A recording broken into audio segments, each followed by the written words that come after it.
बेशक हमें आज़ाद हुए कुछ सालों में 100 साल हो जाएंगे, लेकिन आज भी हम एक गुलामी के दौर में जी रहे हैं।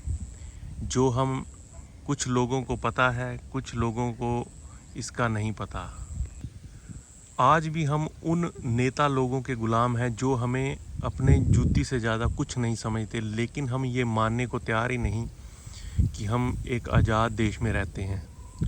अगर नेता ने कह दिया कि मैं ये पार्टी छोड़ के उस पार्टी में जा रहा हूँ, तो जो पीछे वाली भीड़ है उसी टाइम उस नेता के पीछे हो जाती। अपना दिमाग, अपना विवेक कोई इस्तेमाल नहीं करता, क्योंकि हम गुलाम हैं उन नेता लोगों के। और फिर जब चुनाव जहाँ जहाँ जिस क्षेत्र में चुनाव निकल जाता है, माने 6 महीने हो गए हैं, उससे लेकर 3.5 साल का जो फेज़ है, उसमें आपको कोई नेता आपके इलाके में नहीं दिखेगा। उस टाइम वो रहते हैं उद्योगपतियों की गोद में। वो अपना जो पूरा उनकी फंडिंग हुई होती है पूरे चुनाव में, वो उनका जो खर्चा लगा होता है उसको वो पूरा करवाते हैं आम जनता के पैसों से। और फिर जब 1.5 साल रह जाता है तो फिर धीरे धीरे वो जनता के बीच में आना शुरू होते हैं, और लोग उनको ऐसे उनके हाथ में उनसे मिलाते हैं जैसे कोई मसीहा आ गया हो। जब तक ये सोच रहेगी आप लिख के ले लो, आप के मुद्दे वही रहेंगे, गरीबी, दलित, पिछड़ा, ये सारे मुद्दे आपके 25-25 साल तो हमें सुनते हुए हो गए हैं कि हर इलेक्शन में वही मुद्दे, वही चीज़ें। बदलता क्यों नहीं? क्योंकि हम ही बदलने को तैयार नहीं। आपने कभी किसी नेता को इंतज़ार करवाया है? बिल्कुल नहीं। आप एक नेता जो है वो आता है 3 बजे और आप चले जाते हो सुबह 8 बजे अपने सारे घर के काम छोड़ के। क्यों? क्योंकि आज भी हम गुलाम हैं। एक सोच है जो हमें उस सोच से हमें बाहर निकलने ही नहीं देती कि हम कुछ नहीं कर सकते। जितनी देर तक आप इन नेता लोगों का पीछा नहीं छोड़ोगे, आप सारी उम्र, अगली 5 पीढ़ियां भी आपके यही मुद्दे, यही गुलामी आपकी रहेगी। आपने कभी देखा है कोई बड़ा उद्योगपति आपके शहर का कभी किसी रैली में इंतज़ार करता हो? बिल्कुल भी नहीं। अगर वो आएगा तो आधा घंटा पहले और साथ में बैठ जाएगा उस नेता के।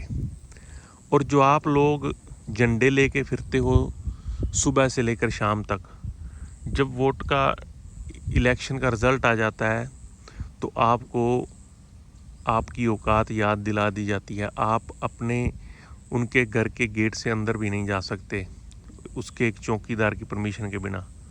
ये औकात है आपकी, क्योंकि आप खुद गुलाम हो अपनी सोच के। आप आज नेता लोगों को इंतज़ार करवाइए। जब रैलियां होती हैं या जब वो किसी शहर में या क्षेत्र में आते हैं, तो आप उनके मतलब कि रैलियों में बिल्कुल जाना छोड़ो, उनको अपने घर तक आने दो। अगर आप किसी की वैल्यू बढ़ाएंगे तो वो अपनी वैल्यू से नीचे फिर नहीं आएगा, और आपकी वैल्यू वो बढ़ने नहीं देते, क्योंकि आपकी वैल्यू सिर्फ गेट तक की है। आप एक चीज़ समझ लेना बड़े ध्यान से कि कहीं आपको वहम हो। कई लोग कहते हैं हम जो फ़ोटो खिंचाते हैं एमएलए के साथ या एमपी के साथ, और ये सोचते हैं कि अब उसके काम सारे शुरू हो जाएंगे होने। आप एक बात अपने ध्यान में अच्छी तरह से बिठा लेना दोस्तों, कि जो पहले 3 आदमी होते हैं किसी भी एमपी के या एमएलए के, वो बड़े ख़ास होते हैं 3 आदमी। उसके बाद एक दूसरी लेयर होती है 10 आदमी की, वो थोड़ा उससे कम ख़ास होते हैं। और उसके बाद एक और लेयर होती है 50 आदमियों की, वो उससे थोड़े और कम ख़ास होते हैं। अगर ये लेयर वाले आदमी आपके इलाके में कोई भी अपराध करेंगे, जितना मर्जी बड़ा अपराध करेंगे, वो आपके साथ हुआ हो, तो आपका एमएलए आपकी मदद नहीं करेगा। या उन 50 लोगों के जान पहचान के किसी ने भी अपराध किया हो, आपके साथ अन्याय हुआ हो वो आपकी मदद नहीं करेगा, क्योंकि हमने बड़े ऐसे मामले देखे हैं, बड़े ऐसे चीज़ें घटनाएं देखी हैं। और आप जो बैनर उठाए फिरते हो, जो आप झंडे उठाए फिरते हो, लड़ते फिरते हो, आप अपने गांव में, शहर में जब इलेक्शन का टाइम आता है तो आप अपने कई जगह तो कई लोग बेचारे हिंसा में मर भी जाते हैं और कई लोग अपनी ख़ानदानी दुश्मनी बना के बैठ जाते हैं पार्टियों के झंडों को लेकर। लेकिन ये जो नेता हैं, ये पर्दे के पीछे सब एक हैं। ये पार्टी जैसे कपड़े बदलते हैं वैसे ये पार्टी बदल लेते हैं आपको बिना पूछे, और फिर आपको इकट्ठा करके एक न्यूज़ चला देंगे कि हमने अपने समर्थकों से पूछा। आप जब तक इनके पीछा नहीं छोड़ोगे ये आपको वैल्यू नहीं देंगे, और ये आपने देख लिया है। अब 1 साल का तो आपने देखा नहीं, आप अपने पीछे जो, अगर आप नए नए वोटर हो, नए नए अगर आप मतलब कि पॉलिटिक्स में हो तो अलग बात है, क्योंकि पॉलिटिक्स वाले जो हैं, जो 5-7 लोग होते हैं, वो इस बात का विरोध करेंगे क्योंकि उनको ऐसे लगता है कि उनका करियर जो है वो ख़त्म होगा अगर वो वहाँ नहीं जाएंगे। लेकिन जब तक ये राजनीति का जो हमारे देश में सिस्टम है गुलामी प्रथा का, जब तक ये रहेगा तब तक आम लोगों को ना तो न्याय मिल सकता है और ना ही उनका वो विकास हो सकता है जो वो, जिनको अभी वो सपना मतलब दिखाते भी नहीं। क्योंकि अगर उनको दिखा दिया जो चीज़ रियलिटी में हो सकती है तो लोग इनका पीछा छोड़ देंगे, लेकिन वो उनको दिखाते ही नहीं।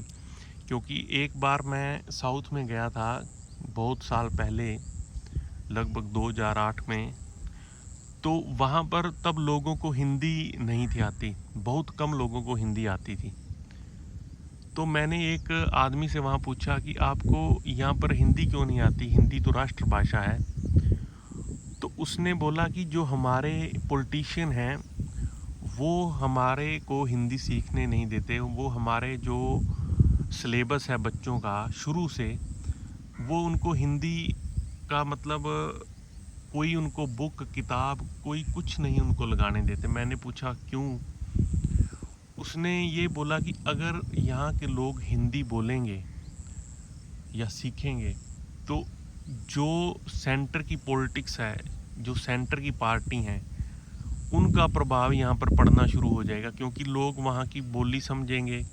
अब आप किसी नेता का भाषण चल रहा है, अगर उसने इंटरप्रेटर लिया है तो उसका वो प्रभाव नहीं पड़ता जो एक आम मतलब सीधा भाषा का कनेक्ट होता है। तो उन्होंने ये बोला उसने कि जो हिंदी है वो इसीलिए यहाँ के पॉलिटिशियन नहीं सीखने देते। आप सोच के देखो कि ये पॉलिटिशियन किस हद तक जा सकते हैं, क्योंकि वहाँ पर अभी भी आप देखो 2008 की मैं बात कर रहा हूँ, उससे पहले से लेके अभी तक वहाँ पर जो लोकल पार्टी हैं, क्षेत्रीय दल हैं, उनका प्रभाव ज़्यादा रहा है। ना वहाँ पर बीजेपी की ज़्यादा पहुँच है, ना वहाँ पर कांग्रेस की ज़्यादा पहुँच है। और आप अब ये सोच के देखो कि कुछ नेता सिर्फ अपने राजनीतिक करियर के लिए आपको उस भाषा से वंचित कर रहे हैं जिससे आपको एक लिबर्टी मिलती है पूरे भारत में घूमने की, पूरे भारत में अपना करियर बनाने की। मतलब हिंदी के बिना आप ऐसे हैं जैसे कि आपके मुंह में रसगुल्ला एक लिफाफा डग में डाल के दे दिया, कोई चूसो, आप चूसेंगे तो मतलब कि रसगुल्ले को, लेकिन आपके बीच में लिफाफा है जो आपको वो स्वाद नहीं आने देगा। तो यही चीज़ अगर आपको हिंदी नहीं आती तो आप पूरे इंडिया में कहीं भी एक मतलब कि उसके साथ नहीं जा सकते कि जहाँ पर आपका कम्युनिकेशन लेवल आपको बिना किसी तंगी के हो सके। तो वहीं हम जब बात करें इन राजनीतिक लोगों के बच्चों की, तो ये बच्चे सारे फॉरेन यूनिवर्सिटी में पढ़ते हैं, सभी इंग्लिश में पढ़ते हैं, लेकिन आपको कहेंगे कि इंग्लिश मत सीखो, आपको कहेंगे कि आपको इंग्लिश बोलने में शर्म आनी चाहिए। क्योंकि आपको अगर एक कुएं का मेंढक बना के छोड़ दिया जाए तो फिर आप बाहर की दुनिया से मतलब आपको कोई मतलब नहीं रहेगा, फिर आपको कोई आपकी आवाज़ उठाने वाला नहीं रहेगा, क्योंकि आपकी दुनिया आपको सिर्फ अपनी कुआं लगेगी। वैसा ही ये नेता चाहते हैं कि आप एक कुएं में पड़े रहो सारी उम्र, ना उनको कोई पूछे ना उनको कोई बोले। और ये सब कई सालों से चल रहा है। और मैंने शुरू में कहा कि जब तक आप ये नहीं बदलोगे दोस्तों, आप, मैं और ये हमारा पूरा समाज नहीं बदल सकता हमारे सिस्टम को। आप उसी वीआईपी कल्चर के शिकार रहोगे। कहीं जाना है आपको तो आपको वीआईपी कल्चर का जो शिकार है वो होना ही पड़ेगा। अब इनके बच्चे हैं जो इनको वीआईपी ट्रीटमेंट मिलता है, जब ये चुनाव होते हैं तो ये 2 महीने की छुट्टी लेके आपके साथ घूमेंगे, आपके बच्चों के साथ घूमेंगे और कहेंगे कि हम भी यहीं रहते हैं, वोट दो, ये वो, मतलब आपके साथ पूरा घुलने मिलने की कोशिश करेंगे। और जिस दिन इलेक्शन का रिजल्ट क्या, जिस दिन ये वोट हो गए, इलेक्शन तो चलो रिजल्ट तो 10 दिन बाद भी आ जाता कई बार, उसी दिन ये अपना फ़ौरन वापस, और आप पीछे उनके साथ जो फ़ोटो हैं वो खिंचवा के अपनी ऐंठ में रहते हो कि हमने उस मंत्री के लड़के साथ फ़ोटो है। और ये आप एक नहीं, आप हर कॉन्स्टिट्यूएंसी में देखो, अपनी अपनी में देखो कॉन्स्टिट्यूएंसी में कि क्या क्या हमने देखा है। और पंगा ये है कि हम देख के सीखना नहीं चाहते। अगर हमने सीख लिया तो ये नहीं होगा, लेकिन हम, ऐसा होता है कि 1.5 महीने पहले हम उस रंग में रंग जाते हैं। वो नेता आते हैं जब 20-30 गाड़ियों के काफिले के साथ, तो उस पर आधे लोग तो उसके इम्प्रेशन में ही चले जाते हैं।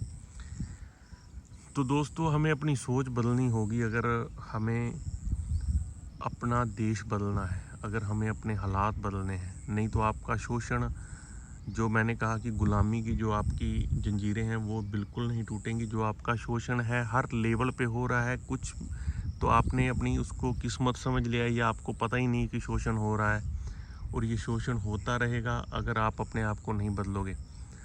आप इसके बारे में क्या सोचते हो, अपने कमेंट में ज़रूर बताना दोस्तों। नमस्कार।